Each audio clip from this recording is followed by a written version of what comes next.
இப்போ ஒரு medical test பத்தி பேசும்போதோ, இல்ல ஒரு ஒரு எக்ஸ்ரே எடுக்கும்போதோ, நாம பொதுவா என்ன எதிர்பார்ப்போம்? ரொம்ப ஆக்யூரேட்டான ஒரு ரிசல்ட் வேணும் நெனைப்போம் இல்லையா? ஆமா, கண்டிப்பா. இப்போ உங்க கை எலும்பு உடைஞ்சிடுச்சுன்னா, எக்ஸ்ரே எடுத்தா அந்த உடைஞ்ச இடம் ரொம்ப கிளியரா ஒரு வெள்ளை கோடு மாதிரி தெரியும். டாக்டர் அத கை காட்டி பாருங்க, இங்க தான் ஃப்ராக்சர் ஆயிருக்கு அப்படின்னு சொல்வார். எக்ஸாக்ட்லி. அது ரொம்ப கச்சிதமா இருக்கும். அதாவது எலும்பு உடைஞ்சிருக்கா, இல்லையா அப்படிங்கிற ஒரு பிளாக் அண்ட் ஒயிட் பதில் அங்க நமக்கு கிடைச்சிடும். கரெக்ட். நமக்கு எப்பவுமே இந்த கண்ல பார்க்கறது, அளக்க முடியற விஷயங்கள் மேல ஒரு பெரிய நம்பிக்கையும் ஆறுதலும் இருக்கு. அது மனித இயல்பு. ஆனா இந்த மனித மனசு, நம்மளோட எண்ணங்கள், கற்பனை இந்த ஏரியாக்குள்ள நீங்க வரும்போது பாத்தீங்கன்னா, திடீர்னு அந்த எக்ஸ்ரே மெஷின் டோட்டலா ஃபெயில் ஆயிடுது. ஆமா, சுத்தமா வேலை செய்யாது. மற்ற சாத்தியக்கூறுகள் ஒளிஞ்சிருக்கு. நிஜமா? நீங்க தினமும் ரொம்ப சாதாரணமா நினைக்கிற, ஆனா அதோட உண்மையான சக்தி என்னன்னு தெரியாமலேயே பயன்படுத்துற ஒரு விஷயம்தான் கற்பனை. உங்களோட அந்த கற்பனை தான் நீங்க வாழ்ற இந்த உலகத்தையே உருவாக்குது அப்படின்னு சொன்னா நம்புவீங்களா? நிறைய பேருக்கு அது கேட்கறதுக்கு கொஞ்சம் விசித்திரமா இருக்கலாம். ஆமா. இன்னைக்கு உங்களுக்காக நாம அலச போற அந்த விஷயம் வெறும் ஏதோ தத்துவங்களை பத்தினது கிடையாது. உங்க வாழ்க்கையோட அடுத்த அத்தியாயத்தை நீங்களே எப்படி எழுதுவது அப்படிங்கிற ஒரு பிராக்டிக்கலான செய்முறை விளக்கம்னு சொல்லலாம். ரொம்ப முக்கியமான ஒரு டாபிக் இது.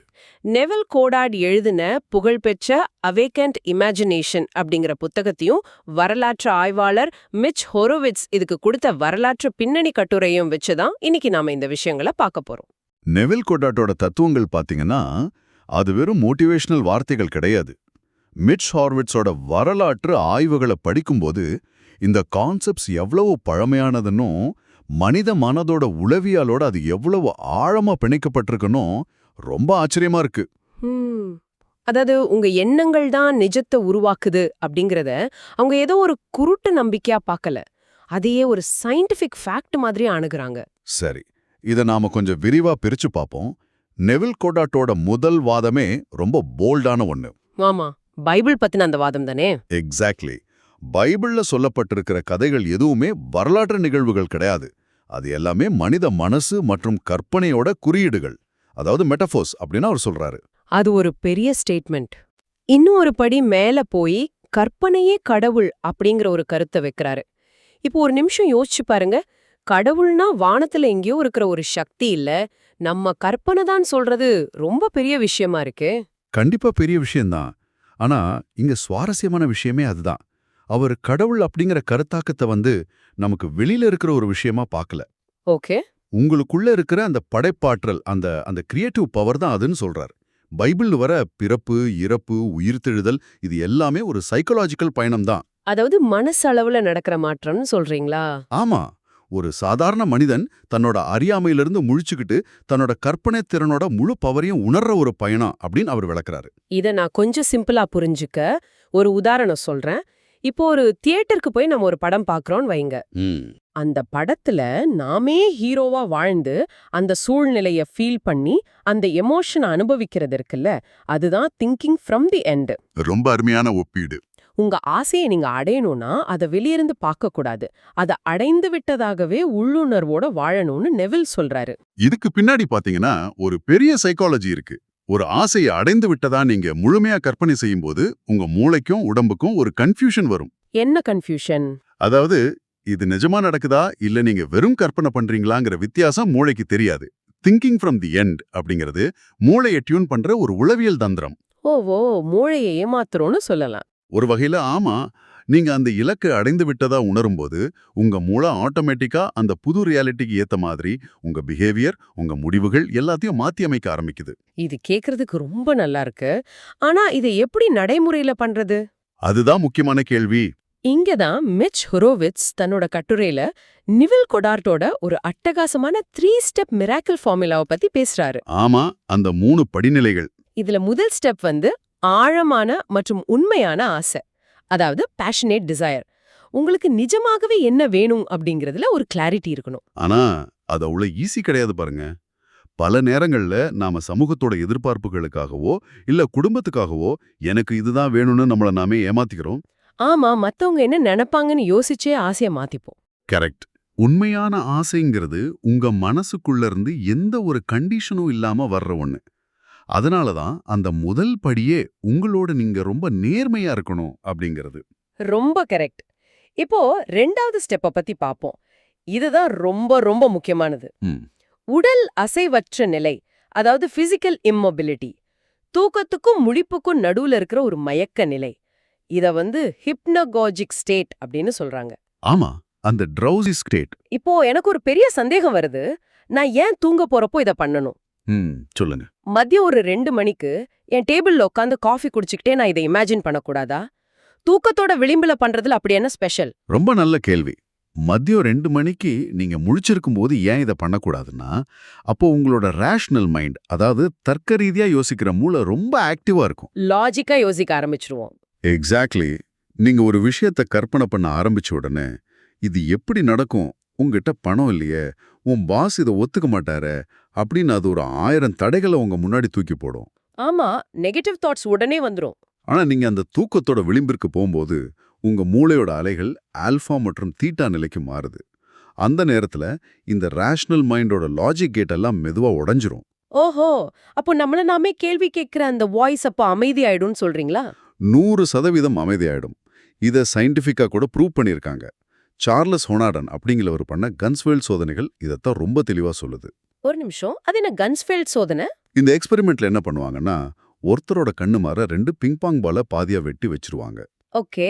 காதுல ஒரு ஹெட்ஃபோனை மாட்டி அதுல வெறும் அந்த ஷிஷ்ங்கிற ஸ்டாட்டிக் நாய்ஸ் மட்டும் கேட்குற மாதிரி செட் பண்ணிடுவாங்க. இப்போ அவங்களுக்கு வெளியில இருந்து எந்த ஒரு காட்சியோ சத்தமோ உள்ள போகாது. அதாவது கம்ப்ளீட் சென்சரி டிப்ரைவேஷன். ஆமா, கொஞ்ச நேரத்துல அவங்க மூளை வெளியில இருந்து எந்த சிக்னலும் வராததால உள்ளுக்குள்ளே மிக தெளிவான ஒரு பவர்ஃபுல்லான கற்பனை உலகத்தை உருவாக்க ஆரம்பிச்சிடும். வாவ். ஹாலுசினேஷன் ரேஞ்சுக்கு அவங்க கற்பனை வேலை செய்யும். அதே மாதிரி தான் நீங்க தூக்கத்தோட விளிம்பிற்கு போகும்போது உங்க உடம்போட உணர்வுகள் குறைஞ்சு மனசுக்குள்ள இருக்கிற கற்பனை திறன் அசாதாரணமான ஒரு பவரை பெறுது. அறிவியலும் இதை இவ்ளோ துல்லியமா ஒத்துக்குதுங்கிறது ரொம்ப ஆச்சரியமா இருக்கு. ஆமா, அதுதான் இதுல இருக்கிற பியூட்டி. சரி, 3வது ஸ்டெப் என்னன்னா, உங்க இலக்க அடைந்து விட்டதை குறிக்கிற மாதிரியான ஒரு சின்ன தெளிவான மனக்காட்சி. ம். இந்த 3 ஸ்டெப்பையும் பயன்படுத்தி நடந்த ஒரு நிஜ கதைய நெவில் அந்த புத்தகத்துல சொல்றாரு. அந்த சான் பிரான்சிஸ்கோ கதை தானே? ஆமா, சான் பிரான்சிஸ்கோல பார்வையற்ற ஒரு பெண்மணி இருந்திருக்காங்க. அவங்க தினமும் வேலைக்கு போக 3 பஸ் மாறி பல மணி நேரம் ரொம்ப கஷ்டப்பட்டு பயணம் பண்ண வேண்டியிருந்துச்சு. அவங்க ஒரு நாள் இந்த ஃபார்முலாவை ட்ரை பண்ண முடிவு பண்ணாங்க. இப்போ அவங்க எப்படி கற்பனை பண்ணாங்க அப்படிங்கிற அந்த டீட்டெயில்ஸ் தான் இங்க ரொம்ப முக்கியம். அவங்க சும்மா ஒரு கார்ல போற மாதிரி வெளியே இருந்து பார்க்கல. ஆமா, அவங்க ஒரு நாற்காலியில உக்காந்துக்கிட்டு அந்த தூக்க விளிம்பு நிலைக்கு போய் தன் நிஜமாவே ஒரு கார்ல உட்காந்து பயணம் பண்றதா கற்பனை பண்ணாங்க. எக்ஸாக்ட்லி. அந்த காரோட சீட் எப்படி இருக்கு, அந்த பெட்ரோல் வாசனை, கார் போகும்போது உடம்புல ஏற்படுற அந்த அசைவு, இது எல்லாத்தையும் முழுமையா உணர்ந்தாங்க. அத்தனை சென்சஸையும் யூஸ் பண்ணிருக்காங்க. ஆமா, பயணத்தோட முடிவுல அந்த கார் டிரைவருக்கு சத்தமா ரொம்ப நம்புறீங்க அப்படின்னு சொல்ற மாதிரி அந்த சீனை முடிச்சாங்க. இதை தான் நாம முதல்ல பேசின திங்கிங் ஃப்ரம் தி எண்ட் கான்செப்ட்னு சொல்றோம். அந்த அனுபவத்துக்குள்ளேயே ஒன்றி போய் வாழ்றது. இத அவங்க 2 நாள் தொடர்ந்து பண்ணாங்க. அதுக்கு என்ன ரிசல்ட் தெரியுமா? சொல்லுங்க.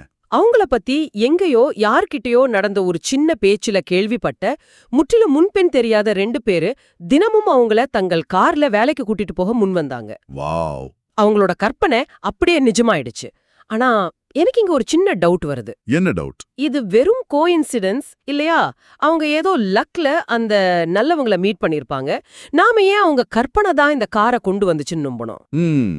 இது ஒரு கன்ஃபர்மேஷன் பயஸ் மாதிரியே தோணுதுன்னு சொல்றீங்க. ஆமா, அப்படி கூட இருக்கலாம்ல. அந்த தக்க ரீதியான சந்தேகம் வர்றது ரொம்ப இயல்புதான். ஆனா மிச் ஹாரோவிட்ஸ் இத ஒரு மேஜிக்னு சொல்லல. அப்புறம் எப்படி விளக்குறாரு? அவர் என்ன சொல்றாருன்னா, நீங்க உங்க ஆழ்மனத, அதாவது சப்கான்ஷியஸ் மைண்ட ஒரு குறிப்பிட்ட இலக்குக்காக இந்த மாதிரி டியூன் பண்ணும்போது உங்களை சுத்தி நடக்கிற வாய்ப்புகளை நீங்க ஈர்க்க ஆரம்பிக்கிறீங்க. ஓஹோ, நம்ம ஃபோக்கஸ் மாறுது. ஆமா, மிச் ஹாரோவிட்ஸ் தன்னோட சொந்த வாழ்க்கையில இத பண்ணிருக்காரு. அவருக்கு வேக் அப் அண்ட் லிவ் அப்படிங்கிற ஒரு பழைய ஆடியோ புத்தகத்தை படிக்கிற வாய்ப்பு கிடைக்காதுன்னு ஒரு பதிப்பகம் திட்டவட்டமா சொல்லிட்டாங்க. ஓகே. அவரும் இதே 3 ஸ்டெப் ஃபார்முலாவை பயன்படுத்தி அந்த ப்ராஜெக்டை சக்சஸ்ஃபுல்லா முடிச்ச மாதிரி ஃபீல் பண்ணாரு. கொஞ்ச வாரங்கள்ல யாரும் எதிர்பார்க்காத வகையில அந்த புத்தகத்தோட உரிமம் வேற ஒரு பப்ளிஷருக்கு மாறி அவங்க நேரா மிச்ச தேடி வந்து அந்த வாய்ப்பை கொடுத்தாங்க. நிஜமாவா? ஆமா, இது ஏதோ பிரபஞ்சம் நமக்கு கிஃப்ட் கொடுக்குதுன்னு அர்த்தம் இல்ல. உங்க ஆழ்மனம் உங்களை சுத்தி இருக்கிற சாத்தியக்கூறுகளை நோக்கி உங்களை ரொம்ப துல்லியமா வழி நடத்துது அப்படிங்கிறது தான் இதோட சயின்ஸ். சூப்பர். ஓகே, இவ்ளோ நேரம் எதிர்காலத்தை எப்படி உருவாக்குறதுன்னு பேசணும். ஆனா வாழ்க்கை எப்பவுமே ஸ்மூதா போகாதே. கண்டிப்பா தடங்கல்கள் வரும். நேத்து எனக்கு ஒரு ரொம்ப மோசமான நாள் அமைஞ்சிருச்சு. ஒரு பெரிய சண்டை நடந்துருச்சுன்னு வைப்போம். முடிஞ்சு போன, கடந்து போன அந்த மோசமான நாள என்ன பண்றது? அதுக்கு தான் நெவில் ஒரு அட்டகாசமான கான்செப்ட் சொல்றாரு. ஆமா, திருத்தி அமைக்கும் கத்தரிக்கோல். The pruning shears of revision. Correct. உங்க வாழ்க்கையில ஒரு நாள் மோசமா முடிஞ்சா, அன்னிக்கு ராத்திரி தூங்குறதுக்கு முன்னாடி அந்த நாள நீங்க எப்படி நடந்திருக்கணும்னு ஆசைப்படுறீங்களோ, அப்படி கற்பனையில திருத்தி அமைச்சு, அதாவது ரிவிஷன் பண்ணி மறுபடியும் வாழ்ந்து பார்க்கணும்னு சொல்றாரு. இது கேக்குறதுக்கு கொஞ்சம் விசித்திரமா இருக்கலாம். முடிஞ்சு போன ஒரு விஷயத்த மனசுக்குள்ள மாத்தி யோசிச்சா என்ன ஆக போகுதுன்னு தோணும். எனக்குமே அந்த சந்தேகம் இருக்கு. இது நம்மள நாமே ஏமாத்திக்கிற, மனசை தேத்திக்கிற ஒரு கோப்பிங் மெக்கானிசம் தானா? அப்படி தோணலாம். நடந்த உண்மையை மறைச்சுக்கிட்ட ஒரு பொய் உலகத்துல வாழ்ற மாதிரி இல்லையா இது? ரொம்ப நல்ல பாயிண்ட். ஆனா இங்க நீங்க நரம்பியல் அறிவியல, அதாவது நியூரோ சயின்ஸ உள்ள கொண்டு வரணும். எப்படி? ஜெஃப்ரி ஸ்வார்ட்ஸ் மாதிரி அறிவியலாளர்கள் நியூரோ பிளாஸ்டிசிட்டி பத்தி நிறைய ரிசர்ச் பண்ணியிருக்காங்க. ஓகே. அதாவது நம்ம மூளை ஒரு கான்கிரீட் பாலம் மாதிரி கிடையாது, அது ஒரு களிமண் மாதிரி. மாத்திக்கலாம். ஆமா. நாம எந்த விஷயத்தை எப்படி ஃபீல் பண்ணி யோசிக்கிறோமோ அதுக்கேத்த மாதிரி மூளையோட நரம்பியல் இணைப்புகள், அந்த நியூரல் பாத்வேஸ் புதுசா உருவாகும், பழச அழியும். ஓஹோ. ஒரு கெட்ட விஷயம் நடக்கும்போது உங்க மூளை ஸ்ட்ரெஸ் ஹார்மோன்ஸை ரிலீஸ் பண்ணி ஒரு ட்ராமா ஸ்டேட்டுக்கு போகுது. ஆனா நெவில் சொல்ற அந்த ரிவிஷன் முறையை நீங்க தூக்கத்துக்கு முன்னாடி பண்ணும்போது மூளைக்கு அது நிஜமா நடக்குதா இல்ல நாம மாத்தி யோசிக்கிறோமான்னு தெரியாது. எக்ஸாக்ட்லி. அது அந்த பழைய நெகட்டிவ் எமோஷனை அழிச்சிட்டு ஒரு பாசிட்டிவ் ரெஸ்பான்ஸை உருவாக்குது. இது வெறும் மனசை தேத்திக்கிற விஷயம் இல்ல, பிசிக்கலாவே உங்க மூளையோட அமைப்பை மாத்துற விஷயம். இத புரிஞ்சுக்க புத்தகத்துல வர ஒரு குறிப்பிட்ட உதாரணம் ரொம்ப ஹெல்ப்ஃபுல்லா இருக்கு. ஒரு பெயிண்டர் இருக்காரு. ஆமா, அந்த நாற்காலி விழுந்த கதை. கரெக்ட். அவருக்கு தவறுதலா ஒரு பெரிய நாற்காலி கால்ல விழுந்து பலத்த காயம் ஏற்படுது. கால் பயங்கரமா வீங்கி பலியால துடிக்கிறாரு. அன்னிக்கு ராத்திரி அவர் படுக்கையில படுத்துக்கிட்டு நெவிலோட இந்த ரிவிஷன் டெக்னிக்கை யூஸ் பண்றாரு. அந்த நாற்காலி தன் கால்ல விழாதது போலவும், அந்த நாள் ரொம்ப நார்மலா சந்தோஷமா போனது போலவும் தன்னோட கற்பனையில அந்த நாளை எடிட் பண்ணி திருத்தி அமைச்சு வாழ்ந்து பார்த்துட்டே தூங்குறாரு.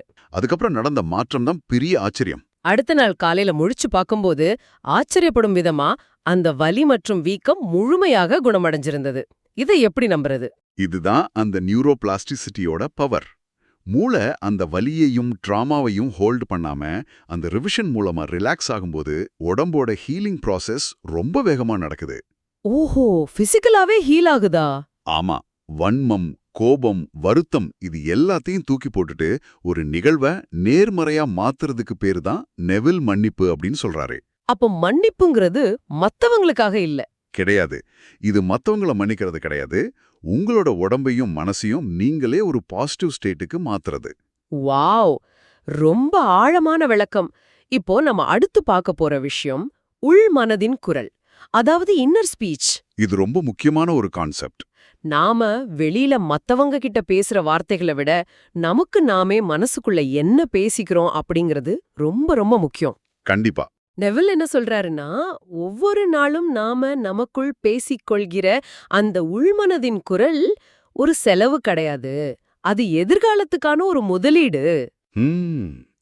இதுக்கு ஒரு பெரிய வரலாற்று பின்னணி இருக்கு. எமிலி கூயே அப்படிங்கிற பிரெஞ்சு மனநல ஆய்வாளரோட தத்துவத்தை நம்ம இங்க கண்டிப்பா சொல்லணும். அவர் என்ன சொல்றாரு? அவர் ஒரு சூப்பரான லா வச்சிருந்தாரு. கற்பனைக்கும் விருப்பத்திற்கும், அதாவது வில் வர்சஸ் இமேஜினேஷன் இடையே நடக்கும் போராட்டத்தில் எப்போதுமே கற்பனை தான் வெல்லும். ஓகே, கொஞ்சம் விளக்கமா சொல்ல முடியுமா?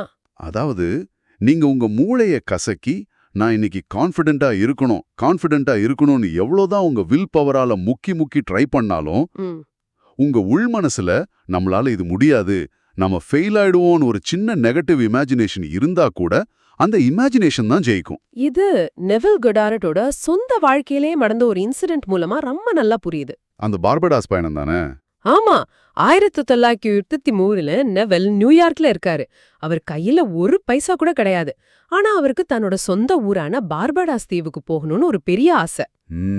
அப்ப அவர் தன்னோட மர்மமான குரு அப்துல்லா கிட்ட போய் அதை சொல்றாரு. அப்துல்லா ஒரு விசித்திரமான ஆளு. ஆமா, அவர் பண்ணது ரொம்ப ஷாக்கிங்கா இருக்கும். அவர் நெவில் கிட்ட நீ பார்படாஸ்ல தான் இருக்கிறாய் அப்படின்னு சொல்லிட்டு முகத்துக்கு நேரா கதவை சாத்திட்டாரு. நெவில் என்ன பண்ணாருன்னு பாருங்க. அவர் நியூயார்க்கோட உறைந்து போற பனிக்குளிர்ல ரோட்ல நடந்து போயிட்டு இருக்காரு. ஆனா அவர் மனசுக்குள்ள என்ன பேசிக்கிட்டாருன்னா, நான் இப்போ பார்படாஸோட வெப்பமான வெயில் அடிக்கிற தெருக்கள்ல நடந்து போயிட்டு இருக்கேன், ஏன் மேல அந்த வெயில் படுது அப்படின்னு தனக்குள்ளே சொல்லிக்கிட்டு அந்த உணர்வோடயே நடந்தாரு. அதேதான். அவர் அந்த குளிர ஃபீல் பண்ணல, அந்த பார்படாஸ் தீவோட மணல ஃபீல் பண்ணாரு. என்னாச்சு தெரியுமா? கொஞ்ச வாரங்கள்ல எந்த ஒரு எதிர்பார்ப்பும் இல்லாம அவரோட சகோதரர்கிட்ட இருந்து ஒரு கப்பல் டிக்கெட்டும் பயணத்துக்கான பணமும் அவரை தேடி நியூயார்க்குக்கே வந்துச்சு. வாவ். இது ஒரு தடவையாச்சும் பரவாயில்ல. 1942ஆம் ஆண்டு அமெரிக்க ராணுவத்துல நெவில் கட்டாயமா சேர்க்கப்பட்ட போதும் இதே மாதிரி தான் நடந்துச்சு. ஆமா, அவருக்கு ராணுவத்துல இருக்க சுத்தமா விருப்பம் இல்லையே. விருப்பமில்ல, ஆனா அவர் அங்கேயும் எந்த ஒரு அதிகாரிகள் கிட்டயும் போய் கெஞ்சல. தினமும் ராத்திரி தூங்கும்போது தான் ராணுவ கேம்ப்ல தூங்குறதா நினைக்காம தன்னோட நியூயார்க் அபார்ட்மெண்ட்ல தன்னோட மனைவியோட நிம்மதியா தூங்குற மாதிரி முழுமையா கற்பனை பண்ணாரு.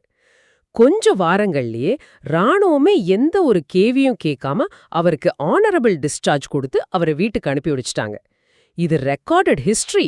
இது எல்லாம் நாம ஒரு பரந்த பார்வையில பார்க்கணும். இது ஏதோ நெவில் திடீர்னு கண்டுபிடிச்ச மேஜிக் கிடையாது. மிச் ஹொரோவிட்ஸ் தன்னோட கட்டுரையில் என்ன சொல்றாருன்னா, சொல்லுங்க. 18 மற்றும் 19ஆம் நூற்றாண்டைச் சேர்ந்த மெஸ்மர், குயிம்பி மாதிரி பழங்கால மனநல மருத்துவர்கள் பண்ண ஆராய்ச்சிகள் தான் நெவிலோட தத்துவங்களுக்கு ஒரு பெரிய ஃபவுண்டேஷனா இருந்துச்சு. ஓஹோ, இதுக்கு இவ்ளோ பெரிய ஹிஸ்டரி இருக்கா? ஆமா, ஒரு மனிதனோட மனநிலையும் அவனோட உள்மனதின் வார்த்தைகளும் எப்படி அவனோட உடம்பையும் அவனை சுற்றியுள்ள பிசிக்கல் உலகத்தையும் மாத்துது அப்படிங்கறத அவங்க அப்பவே சயின்டிஃபிக்கா ட்ரை பண்ணிருக்காங்க. அதுதான் நெவில் மூலமா இன்னும் முழுமை அடைஞ்சிருக்கு. சூப்பர். ஆக இந்த ஒட்டுமொத்த அலசல்ல இருந்து நாம புரிஞ்சுக்க வேண்டிய விஷயம் என்ன? உங்க எதிர்காலம் அப்படிங்கிறது நீங்க தேடி போக வேண்டிய வெளியில இருக்கிற ஒரு இடம் கிடையாது. கரெக்ட். அது உங்களுக்குள்ளேயே தான் இருக்கு. அது உங்க கற்பனையில, உங்க எண்ணங்கள்ல, நீங்க இப்போ இந்த நிமிஷம் கேட்டுக்கிட்டு இருக்கிற இந்த நொடியிலேயே இருக்கு. ஒரு நாளோட முடிவோ இல்ல அடுத்த நாளோட தொடக்கமோ உங்க கையில தான் இருக்கு. இன்னைக்கு ராத்திரி தூங்க போறதுக்கு முன்னாடி உங்க எதிர்காலத்தை, உங்களுக்கு தேவையான அந்த ஒரு விஷயத்த நீங்களே கற்பனையில முழுசா வாழத் தொடங்குங்க. ஒரு ஸ்பெக்டேட்டரா வெளியிருந்து பார்க்காதீங்க. நீங்க தான் அந்த படத்தோட ஹீரோ. உள்ள இறங்கி வாழுங்க. இதோட நான் ஒரு ரொம்ப பவர்ஃபுல்லான ஆழமான சிந்தனையை உங்ககிட்ட விட்டுட்டு போக விரும்புறேன். கண்டிப்பா சொல்லுங்க. குவாண்டம் இயற்பியல்ல ஷ்ரோடிங்கரின் பூனை அப்படின்னு ஒரு ரொம்ப ஃபேமஸான கோட்பாடு இருக்கு. அதாவது, ஒரு மூடிய பெட்டிக்குள்ள ஒரு பூனை இருக்கு. ஓகே. அந்த பெட்டியை திறக்கிற வரைக்கும் அந்த பூனை ஒரே நேரத்துல உயிரோடும் இருக்கும், இறந்தும் இருக்கும் அப்படிங்கறது அந்த தியரி. வாவ், ஒரே நேரத்துல ரெண்டுமேவா? ஆமா, நீங்க அதை பார்க்கற வரைக்கும் அது எந்த நிலைமையில வேணாலும் இருக்கலாம். இந்த பிரபஞ்சமும் அப்படிதான். எல்லாமே ஒரே நேரத்துல முடிவற்ற சாத்தியக்கூறுகளா உங்களுக்கு முன்னாடி பரவி கிடக்குது. Mind blowing. உங்களுக்கான நிஜமா மாறுது. உங்களோட இந்த உலகத்தை உருவாக்குற அந்த குவாண்டம் அப்சர்வர் நீங்க மட்டும்தான். ரொம்ப அருமையான விஷயம். அடுத்த முறை நீங்க கண்ணை மூடி உங்க கற்பனையை விரிவுபடுத்தும் போது நீங்க வெறும் பகல் கனவு காணல, நீங்க வாழப்போற ஒரு புது பிரபஞ்சத்தைய தேர்ந்தெடுக்கிறீங்க அப்படிங்கறத எப்பவும் ஞாபகம் வச்சுக்கோங்க. செம்ம. இதை விட சிறப்பா இதை முடிச்சிட முடியாது. நாம இந்த உரையாடலோட ஆரம்பத்துல அந்த எக்ஸ்ரே மெஷின் பத்தி பேசணும், ஞாபகம் இருக்கா? ஆமா, அந்த பிளாக் அண்ட் ஒயிட் ரிசல்ட். உடைந்தத, குறைகளை, லிமிட்டேஷன்ஸை மட்டுமே காட்டுற அந்த லாஜிக்கல் எக்ஸ்ரே மிஷினை இப்ப அப்படியே கொஞ்சம் தள்ளி வைங்க. உங்க மனசோட கண்களை தருங்க. அங்க எந்த லிமிட்ஸும் கிடையாது, எந்த ஃப்ராக்சரும் கிடையாது. அங்க இருக்கிறது எல்லாமே எல்லையற்ற சாத்தியக்கூறுகள் மட்டும்தான். அந்த எல்லையற்ற உலகத்துக்குள்ள இன்னிக்கே அடி எடுத்து வைங்க.